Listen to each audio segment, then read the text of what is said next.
আসসালামু আলাইকুম। আশা করি ভালো আছেন। আজকে কথা বলবো নবজাতকের জন্ডিস নিয়ে। জন্ডিস নবজাতকের একটি কমন সমস্যা।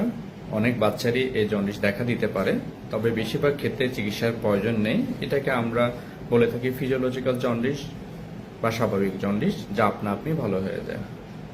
তবে কিছু ক্ষেত্রে চিকিৎসার প্রয়োজন হতে পারে, তখন জন্ডিসের মাত্রা বা তীব্রতা বেশি হতে পারে, সেক্ষেত্রে তার চিকিৎসার প্রয়োজন হয়।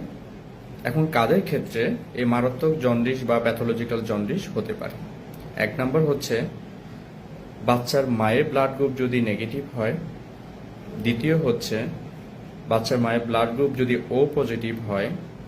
তৃতীয় হচ্ছে অসুস্থ বাচ্চা বা নিউট্রাল সেপসিস আক্রান্ত বাচ্চা যদি হয়।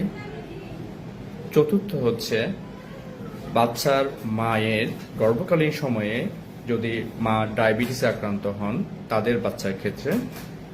এবং সর্বোপরি প্রিটার্ম বা লো বার্থ ওয়েট, মানে হচ্ছে 37 উইক্সের আগে জন্মগ্রহণ করা শিশু বা যাদের বাচ্চার ওজন 2.5 কেজির নিচে, তাদের ক্ষেত্রে মারাত্মক জন্ডিসে আক্রান্ত হওয়ার সম্ভাবনা বেশি। এবার আসি চিকিৎসা। নবজাতকের জন্ডিস কমানোর জন্য যে পদ্ধতিগুলো রয়েছে তার সর্বোত্তম পদ্ধতি হচ্ছে ফটোথেরাপি। মানে হচ্ছে একটি নির্দিষ্ট ওয়েভলেন্থের লাইট বাচ্চার শরীরে দেওয়া হয়, এর মাধ্যমে বাচ্চার জন্ডিস কমে যায়।